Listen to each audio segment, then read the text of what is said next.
Welcome to issue 250 of Critical Encounters, a podcast about Marvel Champions, a living card game by Fantasy Flight Games.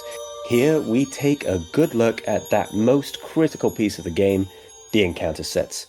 We'll discuss those poorly understood characters, unfairly labeled villains, and their various plans to shape humanity and benefit the planet, as well as those so-called heroes intent on thwarting them. I am one of your hosts, James, and with me tonight is a Mike. Hi, James. Hi, Mike. You were a little too cheerful talking about the hero bit in that intro. Just gotta say, tone it down. Tone it down. I could just do a whole other retake. I mean, I'm sure we can plow through. It'll be okay. No. My opinion on you is now set in stone. You know what I'm going to do? Thanks for stepping in. Tonight. Thank you. Why don't I ask, there's someone else here as well. Good evening, Steve. Hello, James. Careful there. I still have this collar. So. Good luck catching me to put it on me. You know what I've done to this collar, though? Oh, I no. added a bunch of pouches to it. So. Look, as long as I can carry around all the bits and pieces I need to get on with my day-to-day, it's not like I'm going anywhere anyway. I'll be here, so, I don't know. Collar me up, I guess. We had Lexicon on, and we have you back, so we're like giving you this, this is like, I don't know, parole. So I think we'll be okay, but yeah. Apparently already flunked it. Too much hero bias. Too much hero bias, you know? But you know what? They have not yet thrown on a collar. So, I don't know. You tell me, guys. I'm off the show, aren't I? That's it. I'm gone. Yeah. That's it. Strike two. Let's Mike's stop ready. talking about James. Let's talk about what's on Steve's mind tonight. My mind. Let's stop taking that finger off that button, Mike. Move that finger away. It's too close to the button. Take it away. Sorry. Minds. So I have two things on my mind. The first was, wow, Critical in Pouches, the best podcast about pouches that I have listened to in a long time. That was great. Well, thank you. Although I haven't heard episode 2, so I don't know. These guys might be done. Sometimes the best things, only require one issue. Sometimes the best things quit, right? go on forever. Yeah. That's right. Yeah, quit when you're ahead or Quit when you're behind, ahead. Okay. Yeah. Well, talk about some of the best things. The other thing on my mind is a thank you to one of our Patreon supporters. I love doing these because we really appreciate all of our patrons. It helps immensely, and we just love being able to say thank you to these guys. So tonight's Patreon thank you goes to Tyler the Romeo. You'll know him, the Romeo, on Discord and on our Twitch. He's always on there. He's a staple in the Marvel Champions community. Played some games with him at Con of Heroes. Great guy, lots of fun, and thank you for being a patron, Tyler. We need a job for him, Mike. I have an idea. Yes, okay. I have an idea. So we got this knockoff early prototype of the Omega 13 device from the Galaxy Quest guys. You know Galaxy Quest, right? Oh, yeah. Yeah, so we got an Omega 7. It's like an early version of it. We need someone to operate it when we make a mistake to reset time back 7 seconds, okay? The original Omega 14, 13, whatever, it goes back further, but ours only goes back 7 seconds. It's not a lot of time to fix our mistakes, but we could probably use it to, like, draw an extra boost card. We could use it to remember adding consequential damage to an ally. We can maybe even get Daniel to flush the toilet after one of his cataclysmic trips to the restroom. Yeah. But it's not long enough to correct his lore. No, it's definitely not. You are just dropping bombs. Well, I mean, Daniel is, but dropping bombs left and right. Seeing as we need to fix a lot of mistakes, I figure this is like a 24-hour, 7 days a week job, or I guess maybe 24 hours plus 7 seconds. How many? Depends on how many times we hit that button. Now, wait a minute. Now, seeing as we never make mistakes, this really should end up being a pretty cushy job. So, thank you, Romeo. Thank you. Thanks, Romeo. Thanks, Romeo. Thanks, Tyler. That's your real name. The Romeo. Yeah. Yep. Well, thank you, Tyler. Thank you for being a patron. Thank you to all our patrons. But we are not here just to say thank you to him or to go back in time 7 seconds. We are here to listen to Mike tell us lore about one of our villains. Mike, who are you going to talk about tonight? Lore is a bit of a stretch. Okay, so Well, I think everyone knows because there's only one villain left in this box. We're talking about Stryfe tonight. Oh, okay. But here's the problem. We kind of already talked about Stryfe, and Lexicon did a really, really thorough deep dive into him. So, given that it is Christmas Eve at the time this is released, am I right about that? Oh my gosh, is it? Yeah, I think you're right. Check your clocks, check your calendars. It's the 24th, Merry Christmas, right? everyone. Merry Okay, Villain. all right. So, I guess we're going to do something a little bit different. I didn't want to leave you hanging. In honor of the holiday season, and because I can really only approach this the only way I know how is by parody. So this is the boy who laughed at Stryfe. Okay. Okay. Far in the future, there lived a boy who returned to us to no one's joy. You see, that child's name was Cable, and the record shows he wasn't stable. The decisions he made were truly mad. He shot his own son, turning him bad. Both the X-Force and his mercenary mates he left high and dry when they were in dire straits. He even killed his future self, 'tis told, to take his place because he was old. But though his behavior was undeniably shabby, he proclaimed Stryfe's the real baddie. More proof he was a maniac, he shot his partner in the back. Morally bankrupt, hands stained with blood, what do you expect from Deadpool's best bud? Yet the X-Men pardoned every sin, believing the tales he would spin, listening when Cable uttered gladly, Stryfe is the real baddie. And oh, how his parents must have mourned the day Cable returned unwarned, because as a baby they didn't delay in sending him very far away. But now, like the virus running through his system, his lies became the common wisdom. My name is Cable, and I decree that Stryfe is the real baddie. Body sliding through time and space, spreading lies at a villainous pace, whispering to all he could, Stryfe is evil, but I am good. And mutants shivered in their beds, scared that Stryfe would have their heads. Clinging to all that they held dear, they lived their lives in constant fear. Cable chuckled as he went to sleep, indifferent to the kids who weep. When suddenly he had a scare, static began to fill the air. A piercing light cut through the gloom, and a portal opened in his room. Having tracked down his quarry, Stryfe strode through in all his glory. Now the best Cable's puny mind could cater was to shoot first and ask questions later. He acted swiftly, but Stryfe held fast against a telekinetic blast. He struck again, but Stryfe refused to yield, so strong was his telekinetic shield. Cable, pronounced the angry clone, it's time to pay for the lies you've sown. For while I am strong, handsome, and able, the same cannot be said of Cable. And then Stryfe unleashed his psionic attacks, stopping Cable dead in his tracks.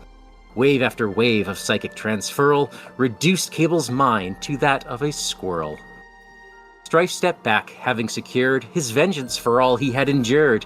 The cerebral erasure, one hell of a schooling, left Cable dumbstruck, twitching and drooling. In the days to come, fears subsided, as mutants found out they'd been misguided. But Cable's lackeys, though they were few, couldn't comprehend the obvious truth. How could he lose, they often did shout. Well, turns out Cable sucks when his side quests don't come out. So refrain from spreading slanderous hate, lest you too succumb to Cable's sorry fate. A few acorns short of a stash, Squirrel Girl stole his winter cash. The end. Oh my, that's great. Wow. That was beautiful. Yeah. Happy Villainmas, guys. Happy Villainmas. Happy Villainmas. True story. True story. And they call Stryfe the bad guy, all these terrible things that Cable's done. Oh, I know. So that's our lore tonight, I take it. Awesome. Yeah, that's all I got there. That's all I got, fellas. Sweet. Amazing. That's fun. Amazing. It's a villainous miracle. Yep.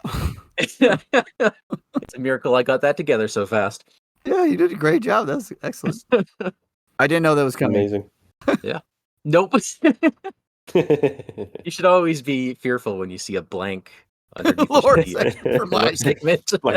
Blank show notes until you're currently speaking. Yep. All right. Well, shall we look at cards? Yeah. All right. So let's do look it. at Stryfe. He is the fifth scenario in the next evolution box. He requires Hope Summers, and they suggest the Mutant Liberation Front with the Extreme Measures and Mutant Insurrection, which is 21 total cards. And tonight, we should look at 6 cards. Mike, why don't you take a look at the jolly old fellow with his red cape? Oh, Stryfe. All right. Stryfe is a villain, and all of his forms have the Mutant Liberation Front and Psionic traits. His version 1, he has 1 scheme and 0 attack with an asterisk. That says while Stryfe is attacking you, he gets plus X attack, where X is the number of cards of the most common type in your hand, with 15 hit points per player. On side 2, he gets a boost to 17 hit points per player. He still has 1 scheme, but he's now up to 1 attack with the same plus X attack, where X is the number of the most common type in your hand. And when revealed, each player discards cards from the top of the encounter deck until a psionic attachment is discarded and reveals that card. That's fun. Version 3, he gets an upgrade to his scheme. He is now 2 scheme, 1 attack with the asterisk, same asterisk. And his force response is, after you attack Stryfe, take X damage, where X is the number of cards of the most common type in your hand, and he has 20 hit points per player. Well, interesting. 0 attack. I mean, Yeah. come on. What? So Hulk has it easy. Yeah. Well, actually, Iron Man has it easy, right? Ooh. Early Iron Man. Yeah. Okay, so when he attacks, most heroes have a 5 hand size. And the most common card type, so we're talking about upgrades, supports, allies, events, their side schemes, resources, right? So typically, I think he's going to be swinging in with like a +2, maybe more. Unless you're playing Bishop. Yeah, yes, he could end up with quite Then a he's few. got 10. Yeah. But yeah, probably 2 or 3. But he's attacking Bishop, he's going to heal all of that back up. So kind of cheaty joke on Stryfe anyway. It's not really fair. Yeah. If you play friendless decks like Mike, he's only going to have 1 ally, so the other cards will have more events and upgrades and whatnot. So you may, like if you load your deck up with a lot of upgrades or a lot of one type, you may pay the price, which is pretty cool. Do we understand the theme behind this effect, or no? I wondered if it was more that he's a clone, so it's playing on the fact that his power is linked to yours.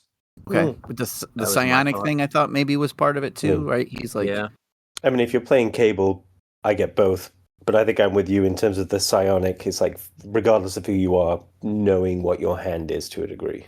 He's in your mind, so he knows how to most harm you, maybe. Mm. Okay. The level 2, when revealed, is pretty cool. There's some neat psionic attachments that go on him or on an identity, which we'll talk about next week. How about this level 3 forced response? Yeah, this is the first time I'm reading that, because I don't normally play the level 3 villains. That's crazy. That's like a psionic backlash or something. Yeah, that level of retaliate could get... I mean, it's of course, it's a choice you make, right? You're going to have to look at your hand and decide, am I really going to attack this turn? Or you're making sure that all of your attacks are happening right at the end. You game it a bit. So you got an attack, don't do that until, don't swing, don't do a basic attack until the very last thing. Don't use your attack event until the very last thing. Yeah, it does change your timing. It makes you think about when you make that attack, for sure. It changes some of your builds, because you can't afford to have those really puny, cheap attacks. You really have to go all in. Right. It's like anyone with a high retaliate. Yeah. I mean, you got a handful of cards. I attack, whatever, 4 damage back. Yeah, who cares? Yeah, that'd be awesome. What's Ms. Marvel doing? I mean, she likes doubling up on her attacks, and she doesn't have a high defense. Right, she wants a lot of events, yeah. I think it's pretty neat. And it's different. I like that it's playing off of the hero's hand size. His scheme is kind of pathetic. A 1, a 2, but yeah. For the big mastermind villain, his scheme seems fairly low. I mean, the 1, and the 2, of course, all depends, and I know we're about to get there. But the 1, the 2 depends on what that main scheme is going to be. Yeah, that's true. All right, well, how about we look at the main scheme then? We can talk some more about this. James, do you want to read 1A for us? Sure thing. Uncontrollable power. Contents and setup, of course, we're looking at Stryfe 1 and 2, or we're looking at 2 and 3 instead of the expert mode. As mentioned before, we do have to have Stryfe, Hope, Summers, and standing counter sets, and the 2 recommended modulars for this are, again, Extreme Measures and Mutant Insurrection. Once again, we've been through this a few times. Setup. Put Hope Summers into play under the first player's control, but this time it at least says reveal Stryfe's grasp. Nice. And then I'll roll straight into 1B, which is a 9 per player threshold. Here we have a forced response that is, after resolving step 1 of the villain phase, each player places X threat here, where X is the number of cards of the most common type in their hand. Each player may discard 1 card from their hand before calculating the value of X. It is a single stage main scheme. At the bottom in bold, if this stage is completed, the players lose the game, so there's nowhere to hide from it. You don't have any buffer, and it is going up by 0, of course, with the little star icon that is referring to that forced response that I read before. And it starts with 0 as well. So main scheme, 9 threat thresholds, starting with 0. And how much is it going to go up each time? It's going to go up by however many of the most common card type that you have in your hand, and then you can discard 1 card before calculating the value of X. Yeah, so you can try to mitigate it, but you lose a card, which does, if you're in hero form, does help mitigate his attack if you're playing it right. And it is one that you can, have a great time with other people. If you're playing Gamora and you're like, well, I'm playing the game I want to play, and you bring every single event under the sun with you, and you're looking like you're adding 5 threat every time. And everyone's looking at you like, are you going to ditch one of your cards? You're like, nope, I'm going to play him. Don't worry, I'll totally get a bonus threat off this round. But it's really 4 threat, not 5. Yeah, I mean, in solo, a lot of times the main schemes go up by 1 per player or 2 per player, right? That's it. We don't usually see anything else. But this could, like you said, this could go by 3 or 4 per player, depending on how you've built your deck. Probably not going up by that every turn. Maybe you're averaging 2 or 3. Still in solo, I mean, looking at it and being like, it's not 1 per turn. It's a burst, and it's kind of uncontrollable, which is pretty interesting. And that's entirely why you have to, I guess, have Stryfe, at scheme 1 for both stage 1 and stage 2, and then only buffering to 2. Because what's that? 2, you're probably putting 2 on at minimum, which is going to take you to 4. You've only got 5 left. It only takes, a good boost, and you had something like there's very little breathing room, or at least it feels that way on face value. I'm not going to say that's true. That's how it feels when you first look at it. Yeah. All right. Well, I'm going to talk about Stryfe's Grasp, which is a card we put into play before we get to the card after that. So Stryfe's Grasp is a side scheme with the permanent and hinder 6 per player keywords. 6 per player. Okay. Hope Summers can attack only Stryfe and can thwart only this scheme. Forced response: after Stryfe is defeated or the last threat is removed from this scheme, flip this card and reveal Living Bomb. Place any threat here on Living Bomb. It has a crisis and it starts at 4 threat. So solo game, there's 10 threat crisis. So you got to remove 10 threat before you can start to deal with the main scheme, which is going up by, what did we just say? Who knows? It's completely random. Yeah. Now, you can get rid of Stryfe's Grasp by removing the last threat on it or defeating Stryfe. So you could go after his first form and defeat him in order to flip this. But if you haven't removed the threat, if you left all 10 threat on here, it's going to go over because we're going to flip it over to Living Bomb, which is the backside of it. So let me give you Living Bomb, too. Living Bomb's the backside of this side scheme. Says mimicking Stryfe's power is too much for Hope to control and threatens to overwhelm her with explosive results. Victory 1. Stryfe cannot be defeated. When revealed, advance the main scheme to stage 2A. This effect cannot be canceled. Has 3 threat and a crisis. Wait, I thought you said there's only 1 main scheme. It looks like there's 2. Interesting. Yeah, before we get there, is there an effect? Is there any effect that, or any card that lets you cancel a scenario card effect, a side scheme? I mean, there are cards that say when an encounter card is revealed, cancel its effects. Does this count? Like, I thought side schemes. I think technically, because since it has it says when revealed, I and then see. you have cards that say cancel a card's when revealed effect. I think that's where they have to, why they listed that. I know there's a couple of them that specifically target a when revealed effect. Well, now I'm going to go back and look into all the main schemes and see if there's a one revealed. Oh yeah, yeah. Mike, you might be right. Most of the cancels do say like a treachery card or from the encounter deck, but I think this is just to be safe, just in case. So yeah, maybe. Okay, so Stryfe's Grasp comes out. It's got Let's Talk Solo. It's got 10 threat on it.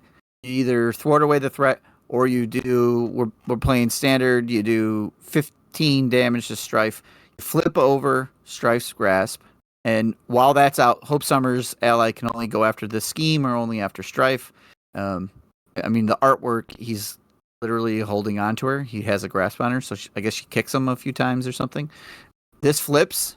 You move the threat over to it, so that 3 could be 13, possibly, if you went for the aggression tactic. You can't defeat Stryfe now, and you're going to advance to 2A with more Crisis on it. So it's got this weird, got to deal with the side scheme sort of thing before you can move on. And in the meantime, you're hoping that the main scheme doesn't spread out on you, because you will lose if 1B ticks up.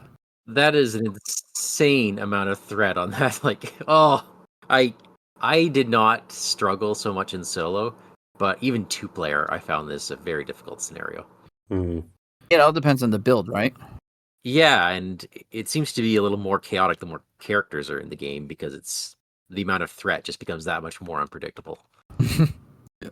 I mean, I gotta say, my recollections of it, and I've not played it recently, but my recollections of it was, I feel like 3 out of 4 of my games I kind of just breezed through. So I'm not sure if it was the build or if it was swinging. I think I was playing Domino, to be fair, so it's probably kind of like cheating, but I don't remember it being that much of a problem. Maybe because of reasons about to come up. I think if you have decent thwarting, you can kind of push through Strife's Grasp quick enough so that the main, or if you have plenty of attack, a Hulk Smash puts him down to 2 health, and then you can finish him off maybe. But let's look at 2-8, Mike. Sure, okay. This is Left to Your Fate. Hope breaks free from Stryfe's grasp, but she struggles to contain his powerful psionic energies. I will leave Hope to finish the job of killing you all, Stryfe laughs. I have work to do bringing about the apocalypse.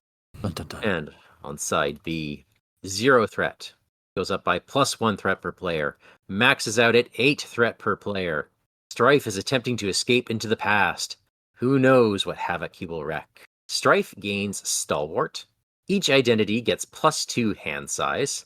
Increase the resource cost to play each player card by 1. If this stage is completed, the players lose the game. So he doesn't have the random threat increase. Right. Threat increase returns to normal, but your hand size goes up by 2. So now you have 7 cards, which means his attack is likely higher. And everything you play costs 1 more, which means all those 0-cost Gamora events you brought with you cost you 1 now, so they're harder to play. Yeah. Well, that sounds nice.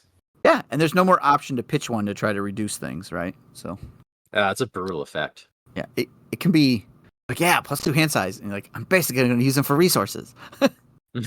Yeah. But as always, it's a little bit like, I feel like if Daniel were here, he'd be talking about, but it is more game. It's more game that you get. Now, usually we prefer it when we get maybe, more encounter cards, because that's where the juicy parts are. But in this case, obviously more things in hand, more choices to go with. It costs a bit more. You got to pay the piper for that. But, everyone always picks 3 cards when they play a Nick Fury anyway. So just getting the choice to play more cards, even if they cost you a bit more, does have its pretty serious benefits if you're digging for certain things. It also has maybe the side effect of digging through your deck a little quicker, so you hit that extra encounter card, you'll deck a little faster, right? It's like a couple turns go by, that's like a whole nother round worth of cards that you've drawn, 6-ish or something. Yeah. In Alter Ego, you can have a hand size of 8 for most people. That's big. It's each identity, it's not each hero. Each identity gets +2. And Alter Ego cards cost more. We know we're supposed to use the MLF, the Mutant Liberation Front, and there's a tempo in there that also increases your hand size by 1. So she's fun to include in this. Mm. That's the setup. So, I mean, he's touching on stuff we haven't done before, right? Like we don't have any other villains that interact with your hand the same way, I don't think. Right? Yeah. I remember when I first opened it and read it, I was like, oh, wow, that's cool. And then I realized my poor little brain can't actually handle this much information at once, and I probably played it very, very wrong. Oh, that's cool. I brought the wrong deck. Oh, that's cool. I'm going to play the game that I play every other time and completely forget to read the cards. Yeah, that too. Right. Yeah. The Left to Your Fate, I really, really have to pay attention to every card costs one more. That one gets me. And he gains Stalwart. That's also snuck in there, right? He's Stalwart, so no more stunning and confusing him. He's going to always be attacking and scheming. And I feel like he definitely needs that Stalwart, because it felt like it was like if it felt like it was a glaring thing missing was either Steady or Stalwart, for that stage 1, stage 2, stage 3 when we're looking at 1B. But now that we're here, obviously it's like he's not got that random amount of increase each time. It's just 1 per player, so it's like it's time. He needs to have this. Yeah. Well, and I like that it's not in the first. I like how he evolves, and the main scheme, like you could lose on the beginning one, you could lose on this one, but you get to advance to this one if you're doing good. I like that there's like an evolution through the interaction with the villain, because it sort of feels like there's part 1 of the game when Stryfe's Grasp and Living Bomb are still in play, and then once you've cleared Living Bomb, it's almost like a new game because so much of the environment changes. I've been realizing how much these kinds of things, and I know that like Hella takes it to a whole different level, of course, as do other scenarios, but that sense of progression is like just some of my favorite parts of this game. If we only had, side 1 and side A, I know that 1A and 1B, I know that for me I'd be a little bit like, oh, okay, well, now I'm just going to spend my whole game having to deal with, I can only go up to 9. Having this complete flip and change, it like, it really feels like he's gone on a journey. He's done all this stuff to Hope. She's now a threat to you as well. I do like the way that it all speaks to itself and puts it back out there in a new way. So it is like playing a different villain all of a sudden. Yeah. No, I'm glad you brought up Hella, because way back, like one of my original complaints was that there wasn't much pushing you forward in that scenario. Whereas this one, there absolutely is. You've got that crisis icon. So you don't have time to set up. You just have to push forwards. And too bad, you only have so many turns to do that. And then you're stuck with stage 2. And it really is that out of the frying pan into the fire moment, right? It's yeah. Like, okay, great. I got a bomb and another crisis icon. Okay. Okay. Yeah, what I have seen people do, and you can do this, like uncontrollable power 1B. You let the threat. I mean, you can't count on it, but you can let the threat get higher on it. It could go to 8 threat in a solo game. Then you flip Stryfe's Grasp, and you advance to 2. So you clear all that threat, right? So it does reset. Now you can't really. It's harder to control. It's not a 1 per player or 2 per player, so you can't really math it out because your hand's adding to that threat. But you can definitely like, all right, I'm going to let him scheme, or I'm going to let the threat go up because I know I'm going to flip the bomb. I'm not going to worry about clearing threat from uncontrollable power. I'm going to flip the Grasp. Okay, we've reset. I'm back to 0 threat. What can I do now? So that is kind of a way to a tactic that Stryfe should watch out for from those cheaty heroes. Yeah. Well, okay, so this is Stryfe. This is our 5th villain. He's looking interesting, but we don't know any of the cards he comes with. We're going to have to take a look at those next week. We could have gone longer, but you guys got to get to sleep tonight, just so make sure that jolly old fellow gets here. Yes, Brad. We definitely need to. This is your last few moments to write down. Con of Hero tickets. Con of Hero tickets. Yeah. Con of Hero tickets. Well, Mike, if the listeners want to give us their villain miss list last minute. Ooh, yeah. Actually, I have to be good for a second. Before we get there, I do want to shout out the hive mind that helped me with some notes for this lovely poem. Thank you, Yazan, Regal Games TV, The Cult of Corn, and Lexicon. You were a great help because I know absolutely nothing about Stryfe, so your help was much appreciated. Now, get those lists to us.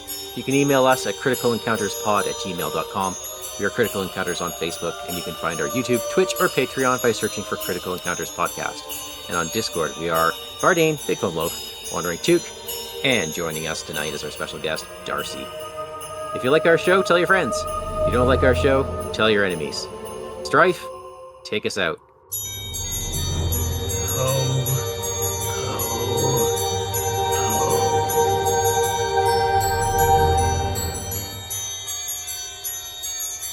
It's time to pay for the lies you've sown.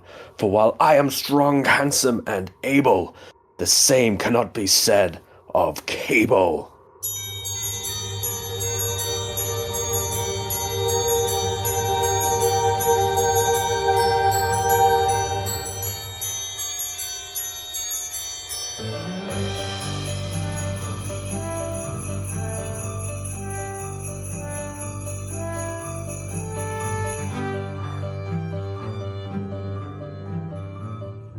"'Twas the night before Villainless, when all through the lair not a creature was stirring, not even Blackjack O'Hare. The weapons were hung in the armory with care, in hopes that Crossbones soon would be there. My minions were nestled all snug in their beds, while visions of villainy danced in their heads. Madame Mask in her armor and I in my cape had just settled our schemes for a long prison break. When out on the launch pad there arose such a clatter, I sprang from my bed to see what was the matter. Away to the window I flew like the wizard, tore open the shutters, and ho, what a blizzard! I shielded my eyes from the wind-whipped snow, in anticipation of encounters below, when what to my wondering eyes did appear but some Hydra-Dret troopers with flamethrower gear. With a friend in a mask made of alabaster, I knew in a moment he must be Taskmaster. More rapid than Quicksilver, his captives he maimed, and he whistled and shouted and called them by name. "Now Hawkeye, now Widow, now Wanda and Thor, take that, Iron Man and Little Star Lord. To dungeons decrepit, to tables in our lab, we'll monologue while with needles we stab. As allies before Whirlwind they die, when they meet with Melter and mount to the sky. So up to the lair's rooftop they flew, with an inconspicuous box, and Arnim Zola too. And then in a twinkling I heard on the roof the prancing and pawing of mutate hoofs. As it drew in my head I was turning around, down the chimney rolled Zola in with a bound. He was dressed all in implants from head to his foot, and his clothes were all tarnished with ashes and soot. A bundle of tech he had slung on his back. The mad scientist cackled as he opened his pack. His eyes, how they twinkled! His pixels, how merry! His cheeks were high def, his nose sorta scary. His digital mouth was drawn up like a bow, and the thing on his head was, well, I don't know. The stump of an arm he pressed down with his feet, and the blood had encircled his legs like a wreath.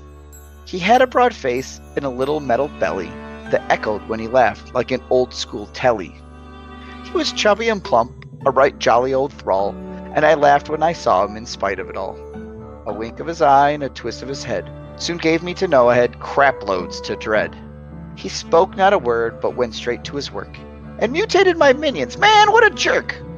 And unleashing the power of his dreaded mind ray, I couldn't stop him. I mean, what can I say? He sprang to the door, to my crew gave a whistle, and away they all flew like the down of a thistle. But I heard him exclaim, ere he drove out of sight, "Happy Villain, Miss All, and to all a good night."